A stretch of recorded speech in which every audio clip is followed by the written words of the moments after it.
একটি বাঁশের অর্ধাংশ মাটির নিচে এবং 1/3 পানির মধ্যে এবং 4 ফুট পানির উপরে আছে।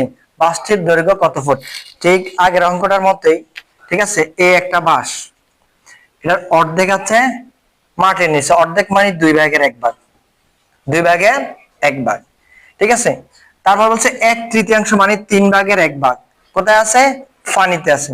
এটা হচ্ছে পানিতে, পানির মধ্যে, আর এটা হচ্ছে মাটির নিচে, ঠিক আছে। তারপরে এই 4 ফুট, এটা হচ্ছে 4 ফুট, 4 ফুট কোথায় আছে? পানির উপরে আছে, পানির উপরে, ঠিক আছে।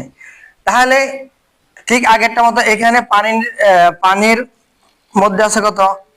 পানির মধ্যে আছে 3/1, 1/3 মানে কি 3/1, আর মাটির মধ্যে আছে কত? অর্ধাংশ মানে 2/1। তাহলে মোট কত হচ্ছে?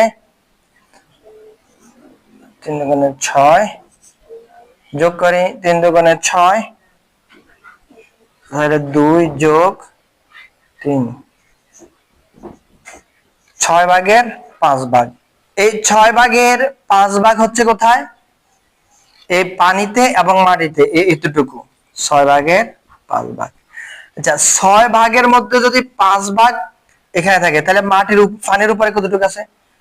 5 ভাগে যদি এই 6 ভাগের মধ্যে 5 ভাগেই যদি এই মাটিতে এবং পানির মধ্যে থাকে, তাহলে আর 1 ভাগ, আর থাকে কত? 6/1 ভাগ। 6 ভাগের মধ্যে আর 1 ভাগ আছে কত? পানির উপরে।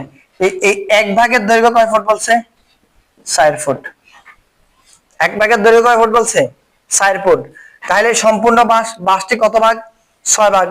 তাহলে 1 ভাগের দৈর্ঘ্য যদি 4 ফুট হয়, 6 ভাগের দৈর্ঘ্য কত? 4 × 6 = 24 ফুট। কত ফুট হবে? 24 ফুট, ঠিক আছে। এই যে খ নম্বর অপশন আছে 24 ফুট, সঠিক উত্তর 24 ফুট। বুঝা আসছে?